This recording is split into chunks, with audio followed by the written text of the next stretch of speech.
10억은 아닙니다. 이건 진짜 아니에요. 50억도 사실은 이제 좀 약하다는 느낌이 들 정도로 그 사이에 한국경제 캐파가 또 커졌지 않습니까? 2년 내에 코스피 5천이라는 이 파격적인 전망, 몇 가지 제도 개편이 일어나면 충분히 가능하다고 말씀드리고 싶어요. 어떤 것들이요? 이것도 좀 설명을 드리면,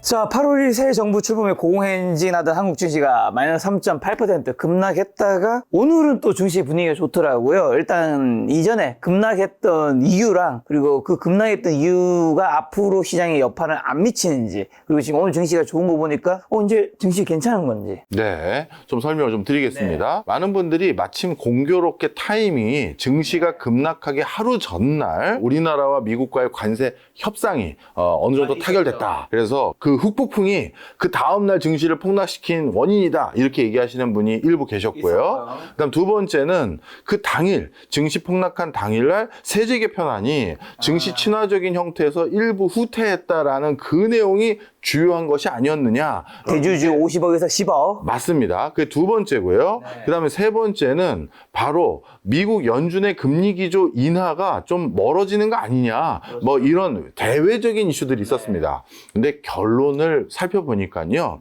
가운데 있었던 세제 개편안이 가장 큰 악재로 평가되고 있었던 걸로 보여집니다. 그 이유를 이제 하나하나씩 설명을 좀 드리면요, 통상적으로 우리나라뿐만 아니라 많은 국가들의 관세 협상이 타결된 다음에 그게 증시에 반영되는 데는 불과 몇 시간 안에 모든 게 다 반영됐다 해도 과언이 아닙니다. 왜냐하면 증시라는 게 가능하면 어떤 정보가 있을 때 그걸 선반영해서 최대한 손실을 줄이거나 이득을 더 얻으려는 게 일반적인 기질인데, 발표는 어제 다 나왔는데 이제 와서 그 포트 바꿔볼까? 이렇게 늦게 반응하는 게 증시가 아닙니다. 따라서 관세 협상에 대한 부분이라고 보기에는 적합하지 않다, 이렇게 보는 게 맞고요. 세제 개편안이라고 말씀드릴 수 있을 것 같은데요. 그럼 세제 개편안은 정말 큰 틀에 퇴보가 있었느냐라고 했었을 때, 예, 퇴보가 있었다고 볼 수가 있죠. 일단 첫 번째로 대주주 양도세 기준을 원래는 50억에서 다시 10억 원으로 낮춰서 기준을 굉장히 강도 높게 강화한 겁니다. 우리가 배당이라든가 아니면 자사주 소각 같은 것들을 결정하는 주체는 우리 개인이 아니에요. 대주주입니다. 그런데 그 대주주가 증시에서 좀 더 주주 친화적인 행보를 할 수 있는 기회를 50억에서 10억으로 더 낮췄다는 것은, 야, 이거는 어떻게 보면 많은 사람들에게 연말에 다시 대주주의 물량이 쏟아질 가능성이 있다, 이런 전망을 하게끔 만든 것이기 때문에 직접적으로 증시에 악영향을 미친 요소가 맞고요. 외국에서도 그렇다면 한국에서는 앞으로 산타넬리 같은 걸 또 기대하기가 어렵겠는데 해서 진작부터 자금의 포트를 옮겨 놓으려는 니즈가 충분히 있을 수 있는 것이 외국 투자자들의 어떤 그 투자 기법입니다. 바로 이런 것들이 그날 하루에 증시에 100조 원 가까이가 날아가게끔 만들었던 가장 큰 원흉이다, 이렇게 볼 수가 있죠. 근데 지금 증시가 다시 오늘 장이 끝났군요. 이제는 1.6% 오르면서 3,200 정도로 끝났어요. 네. 뭐 이제 뭐 사실 이거는 대주주 양도세 아직 뭐 다시 바뀐 건 아니잖아요. 네, 그렇죠. 왜 다시 원상복구를 하고 있는 거죠? 네, 항상 주식시장은 말씀할 때가 있잖아요. 왜 이런 일이 일어난지 모를 때는 과잉 반응했던 게 다시 재조정된 것이다, 이렇게들 얘기를 하죠. 그리고 그게 아예 틀린 말도 아니고요. 사실 그 사이에 그나마 우리 증시에 대해서 또는 우리 경제 펀더멘탈에 대해서 재평가할 수 있는 요인 하나를 꼽자면 대만의 관세 협정이 원활하지 못했다라는 게 하나 꼽을 수 있을 겁니다. 우리보다 높은 관세율을 부여받을 것으로 전망되고 있는 게 하나 요소고요. 두 번째로 대만의 경제 규모가 우리보다 못 미친 상황에서, 야, 대만도 엄청난 규모의 미국 투자를 약속하게 됐습니다. 이거를 비교해 봤더니 뭐야, 한국 나쁘지 않았는데, 이런 확신이 추가적으로 좀 더 부여될 수 있는 여지는 있었습니다만, 저는 그렇게 해석하기보다는 이번에는 그 시장에 과잉 반응됐던 것들이 일부 다시 재정립되기 시작했다, 저는 그렇게 보고 있습니다. 자, 근데 대주주 양도세 기준이 10억으로 강화되면서 연말 매도 물량이 출회될 가능성이 커졌는데, 이런 제도가 시장의 변동성에 미치는 영향은 아직 연말에까지 또 영향을 미칠 수도 있잖아요. 이게 우리나라의 투자보다는 외국인 투자가 바로 이런 것들에 더 영향을 크게 받습니다. 빠져나간다는 거죠? 그렇죠. 우리나라는 사실 조금 외국인보다도 어떤 종목을 보유했었을 때 보유한 보유하는 기간이 상당히 쇼텀이에요. 짧아요. 6개월 안에 매도하는 비중이 절대적으로 높거든요. 근데 외국인은 그렇지가 않습니다. 한번 포트를 짰을 때는 그 포트를 우리보다는 롱텀으로 가지고 있는 경우가 많은데 벌써 하반기에 들어섰고 4, 4분기에 들어서기는 초입인데 지금 그러면 뭔가 연말에 산타릴리까지 기대할 수 없다라고 생각이 됐었을 때는 바로 그 돈을 빼서 다른 시장으로 옮겨놓을 가능성은 외국인 자금의 비중이 훨씬 더 크기 때문에 그런 자금의 이탈을 우리가 더 많이 손꼽을 수 있는 것이죠. 자, 그러면 대주주 양도세 기준 강화가 실제 입법 과정에서 개편안이 수정될 가능성은 저희 제일 황당했던 거는 이거 주가 3.8% 떨어지니까 당에서 다시 고려하겠다 하고 하길래 저는 이게 뭐지? 이렇게 정책이 손바닥 뒤지지 하는 건 좀 아니지 않은가 했는데 근데 또 마침 또 지금 주가는 많이 반등했단 말이죠. 그럼 보면서 아니 또 그냥 10억 가도 되겠는데라는 생각도 할 것 같기도 하고요. 제가 이런 부분이 너무 안타까워요. 네. 저도 개인 투자하는 사람으로서 그날 얼마를 손실을 받겠습니까? 이런 제 입장도 개인 투자자분들과 마찬가지인데 이렇게 정책을 무슨 애들 장난처럼 해버리면요. 이런 의심이 들 수밖에 없습니다. 우리 현 정부의 수뇌부에 쇼쟁이가 있다. 누가 잠깐 이런 걸로 고춧가루 팍 떨어뜨려가지고 풀려가지고 말이지 주가 확 떨어졌을 때 쫓아가지고 잠깐 돈 벌고 사실 아니야 이렇게 해서 다시 올려놓는 뭐 이렇게까지 생각할 수밖에 없는 지경까지 된 건데 자 설명을 좀 드릴게요. 원내대표는 아니다라고 불을 끌려고 했습니다만 진성준 정책위 의장이 아니다 우리 그 대주주 양도세 기준과 주식시장의 흐름은 무관하다 이렇게 얘기를 했었습니다. 그 전에요. 그리고 마침 이렇게 반등되니까 거봐 내 말 맞지? 이렇게 얘기하실 수도 있을 것 같은데요. 근데 정말 죄송하게도 정말 그분이 회귀 분석 같은 걸 통해서 증시에 영향을 줄 수 있는 다른 요소들을 전부 다 통제하고 대주주 양도세 기준 완화만 가지고 그러한 효과성을 설명하신 건지 전 솔직히 궁금하긴 합니다. 사실 증시의 흐름을 어느 하나의 이펙트만 가지고 설명할 수가 없잖아요. 그런데 단순히 우리 역대 정권 때 대주주 기준을 완화하거나 강화했었을 때 전세적인 주가 흐름이 올랐다 떨어졌다 그걸 봤었을 때 무관하지 않았느냐 이렇게 얘기하기에는 정말 모든 걸 다 그 변수 통제 속에서 그런 진단을 내리셨는지 솔직히 좀 조금 의구심은 있습니다. 그래서 아닐 가능성이 있다라는 거예요. 대놓고 말씀드리면 대주주 양도세 기준이 사실 50억도 작아요. 더 올려야 됩니다. 그런 게 제 개인 견해입니다. 그래서 그런 상황에서 이건 글로벌 스탠다드에 맞지도 않고요. 외국인들이 돌아오게끔 만드는 충분한 요인도 아닌 게 저희 학계 많은 분들의 입장입니다. 그러다 보니 우연한 어떤 변수들로 인해서 다시 증시가 살아난 것만 가지고 아무 효과 없다라고 얘기하시지 않으셨으면 하는 바람입니다. 근데 이 금액을 낮추려고 하는 이유가 세금을 더 거두려고 하는 건가요? 좀 납득이 안 가는 거는 제가 주식을 해서 그럴 수도 있겠지만 서울의 아파트가 10억이 다 넘어가는데 한 종목이 10억 가질 때 대주주 물론 종목을 많이 가지고 있는 거긴 하죠. 그 주식을. 근데 대주주는 아니지 않나. 지금 그래서 우리 김 작가님도 그룹사가 되셨다고 몇 개 회사의 대주주가 되셨다고. 저는 점차 한국 주식을 정리하고 있습니다. 자, 하여튼 정리를 맞는 말씀이에요. 이게 사실 10억을 가지고 대주주라고 말하기에는 코스피에서는 말이 안 되는 거고요. 코스닥에서 시총이 몇백억짜리가 있을 수는 있습니다만 거기에도 10억 이상이 대주주다? 이게 좀 마음이 안타까운 금액이에요. 그래서 이거는 현실에서도 이미 이게 예전에 우리나라의 작은 경제 규모에서도 맞지 않은 얘기인데 이렇게 커진 나라가 됐는데 이건 더더욱 어불성설이 됐고요. 그럼 이런 논의가 왜 나오는 거냐 했었을 때 항상 매년 우리나라는 연초에 세제 개편안을 정부와 국회에서 논의를 합니다. 왜냐하면 대충 경기 상황 봤는데 올해 써야 될 돈은 얼마고 올해 그것 때문에 세금을 얼마만큼 걷어야 되는데 모자랄 것 같습니다. 아니면 더 남을 것 같습니다. 이거에 따라서 세율이나 세제를 약간 개편을 합니다. 그걸 바탕으로 국가 살림살이를 이제 살아가는 건데요. 그런데 그 과정에서 가장 역대 정권, 지난 정권, 지지난 정권, 지지지난 정권에서 가장 이 개수 조정에 자주 활용해 왔던 게 다 증권 관련 세제예요. 이유가 있습니다. 전 국민에게 증권 시장이라는 건 관심의 대상인 지가 얼마 안 됐기 때문이에요. 그 전만 하더라도 우리나라의 증권 인구 전부 다 합쳐봤자 지난 한 20여 년 가까이 500만 명 이상을 넘질 못했습니다. 그러니까 증권 투자라는 것은 전 국민의 관심의 대상이 아니라 그들만의 리그인 거예요. 그런데 올해 세수 얼마 부족하다고요? 한 15조 정도 빵꾸 날 것 같습니다. 아, 그럼 이거 어디서 메꾸지? 일단 증권세제에서 거래세하고 저 대주주 그거 얼마 더 올려가지고 얼마 뻥크 메꾸고 이렇게 되는 거예요. 왜? 전 국민의 비난의 대상이 될 것도 아니고 그리고 많은 사람이 여기에 적용받는 것도 아니기 때문에 말 그대로 잡음이 덜 난다고 판단한 거죠. 바로 그래서 다른 세제 개편안보다도 증권 관련한 세제에 대해서 이렇게 자주 개편이 됐던 이유는 그들만의 리그였기 때문인데 이제는 상황이 바뀌었습니다. 전 국민 2천만 명이 증권 계좌를 가지고 있어요. 이런 상황에서 이제는 이거를 이렇게 무슨 진짜 하루 만에 입장을 번복하는 이런 일들이 있어서는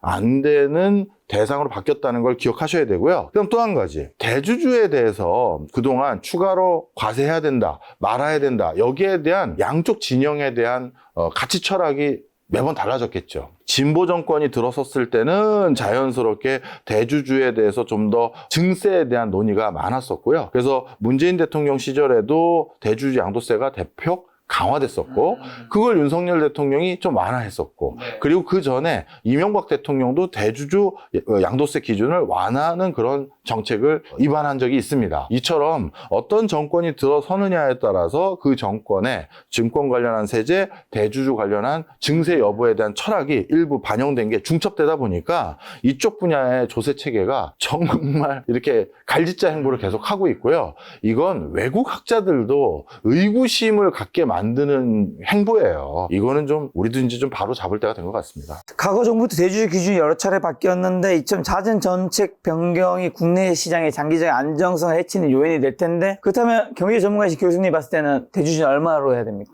이건 좀 이게 쉽게 대답 저를 또 이상하게 구렁텅이로 빠뜨리지 마시고요. 어쨌든 10억은 아니다. 10억은 아닙니다. 이건 진짜 아니에요. 50억도 사실은 이제 좀 약하다는 느낌이 들 정도로 그 사이에 한국 경제 캐파가 또 커졌지 않습니까? 그래서 이것도 조금 더 현실화되는 좀 정치한 논의가 있었으면 좋겠고요. 그리고 제가 불편한 진실 하나 말씀드릴게요. 우리나라의 재벌이라고 불리우는 사람들, 그분들 중에서 이중 국적자가 몇 명이나 될 것 같으세요? 30%? 얼추 맞았다고 저 말씀드리고 싶습니다. 전체 평균으로 따졌을 땐 한 20%가 좀 안 되는데요. 그런데 재벌 당대인 사람, 바로 2세대인 사람은 대부분 순전히 한국인이겠죠.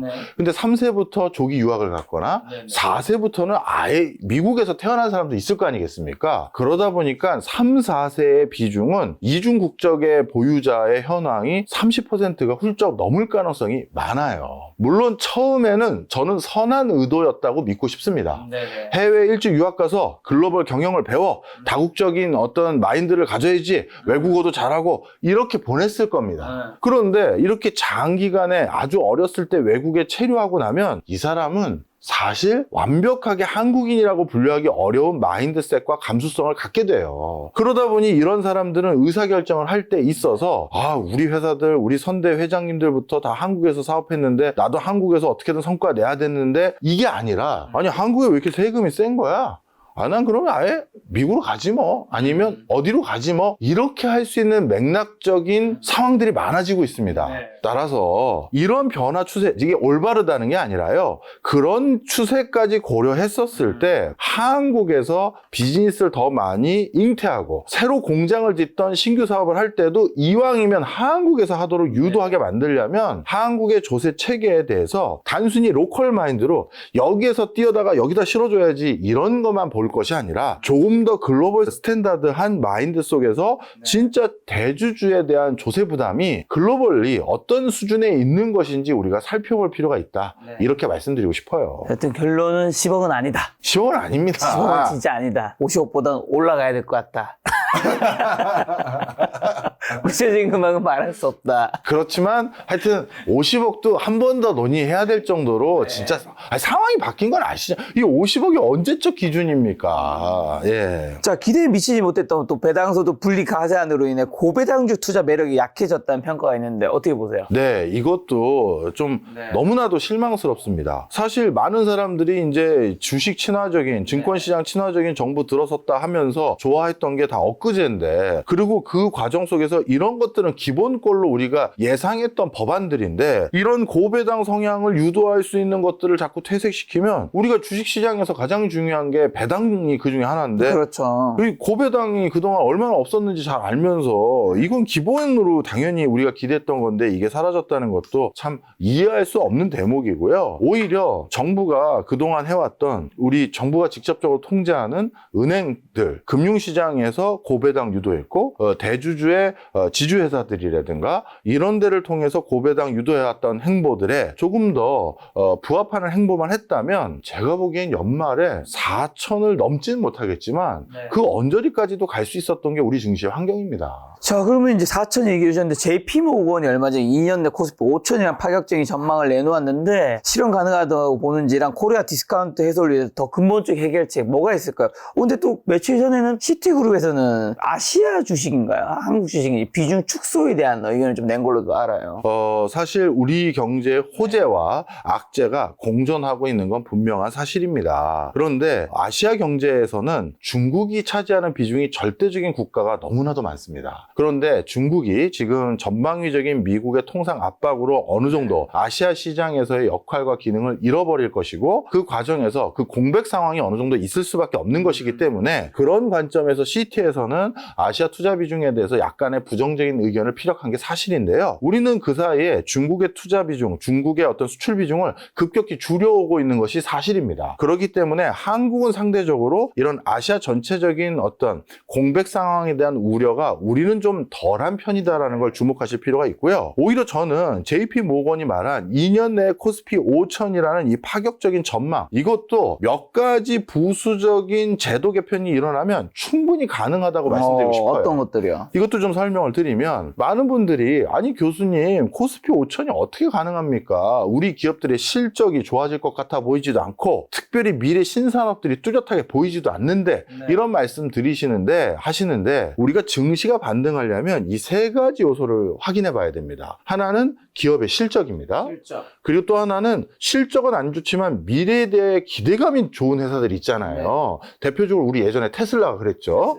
이런 것처럼 미래에 대한 기대감이 두 번째고요. 세 번째가 가장 중요한 요소인데 수급입니다. 자, 그런데 최근 들어서 우리 증시에 대한 기대감을 한껏 높였던 이런 요인은 이 세 가지 중에서 사실 수급에 해당되는 거예요. 지금 현재 우리 증시의 대기자금, 아직 투자는 하지 않고 증권 계좌에 묵혀두고 있는 대기자금이 다시 200조 원까지 올라왔습니다. 이거 딱 확인됐다면 쏘겠다는 거거든요. 이거 코로나19 이후 가장 높은 대기자금 금액까지 올라온 거예요. 그리고 한국은행 집계 이래 유유자금이라고 집계되는 금액이 100조 원 조금 못 미치는 금액으로 가장 높은 금액까지 올라온 상황입니다. 즉 시중에 유동성은 넘쳐나요. 그런데 그 엄청난 유동성이 증시 친화적인 어떤 정책들이 연달아 입안이 돼서 그래서 배당도 많이 줄 것으로 예측이 되고 그것 때문에 나 말고도 다른 사람들에게 증시 투자 자금이 몰려올 것으로 예상이 되면 그것이 수급을 만들어서 주식을 끌어올리게 되는 거거든요. 지금의 주식시장은 바로 주주 친화적인 정책이 만들어낸 수급에 있는 거예요. 그러니 삼성전자나 현대차의 실적이 좋아질 것 때문에 오는 게 아니라 이제 옛날처럼 우리 주주들에게 나쁜 짓 못하겠지, 물적 분할 같은 거 함부로 안 해서 이제 우리 피멍들게 하는 일 못하게 만들어주겠지, 이런 기대감이 이제 생겨서 주식시장으로 자금이 다시 들어오는 것인데, 자, 그런데 이런 것들이 계속 이어지려면 규제가 추가적으로 뭐가 일어나야 되냐면 상법 개정안을 바탕으로 주주의 이익에 반하는 행위를 못하게끔 할 수 있는 그 근거, 법적 근거는 만들었지만 그럼에도 불구하고 난 내 맘대로 경영할 거야 라는 총수님들, 회장님들 있을 거 아니에요. 그럼 그런 사람들이 그 상법에 반하는 형태로 경영활동 했었을 때 책임을 물 수 있는 페널티 조항들이 이제 만들어져야 되는 거예요. 지금까지 우리가 얘기했던 거는 전부 파지티브한 내용입니다. 대주주 양도세 기준 완화,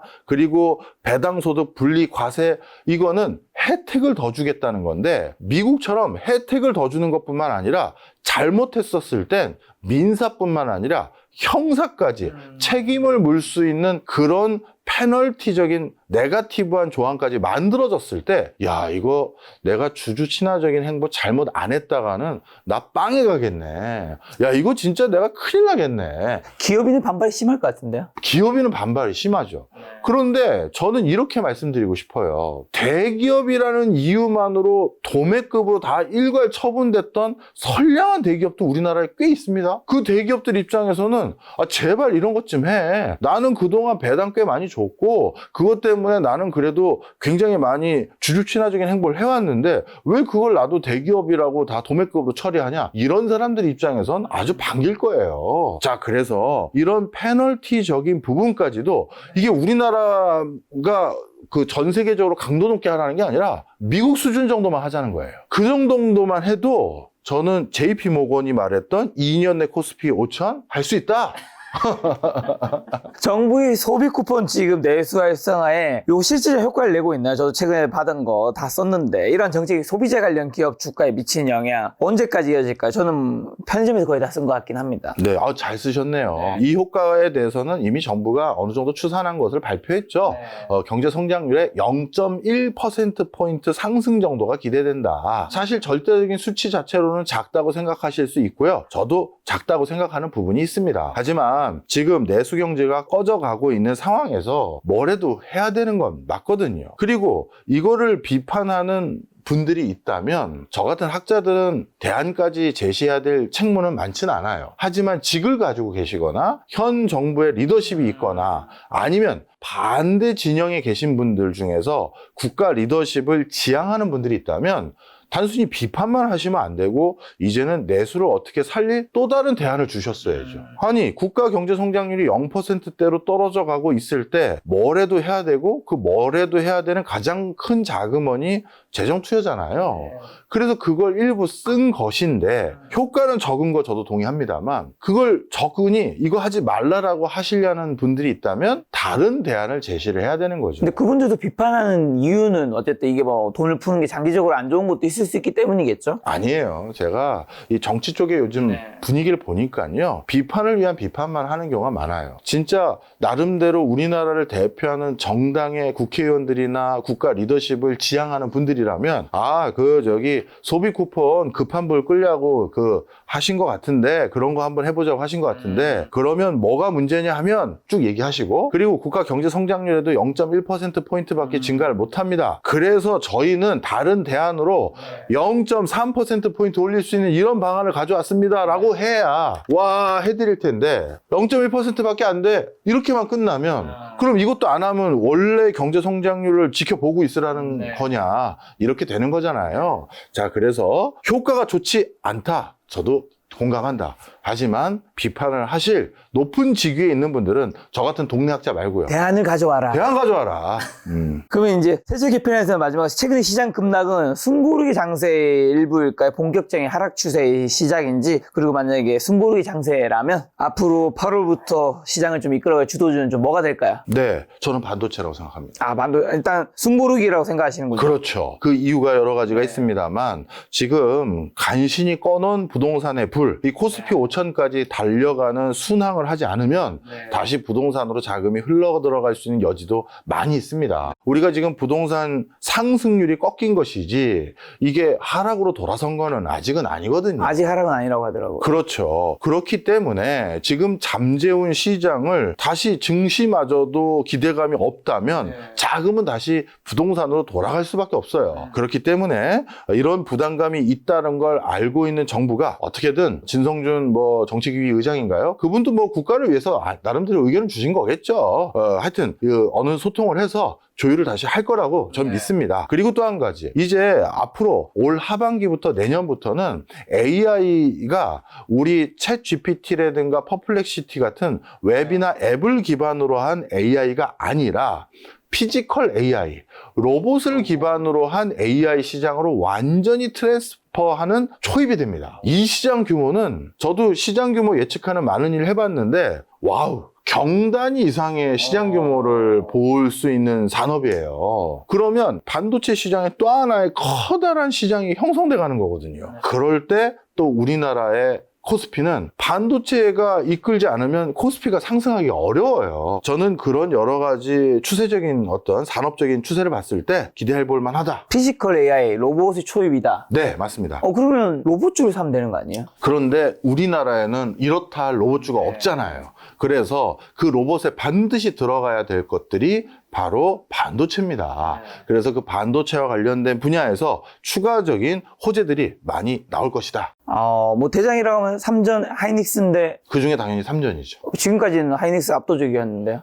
HBM이라는 것보다는 삼전이 종합 반도체 회사로서 다양한 피지컬 AI 그리고 자율주행 자동차도 로봇이라고 분류합니다. 이렇게 이런 분야에서 맞춤형으로 반도체를 납품할 수 있는 기회들이 많아질 것이기 때문에 저는 기대감을 가져볼 만하다. 이렇게 말씀드립니다. 드디어 코스피 4천까지 이제 삼전이 멱살 끌고 올라간다. 그럴 가능성이 높습니다.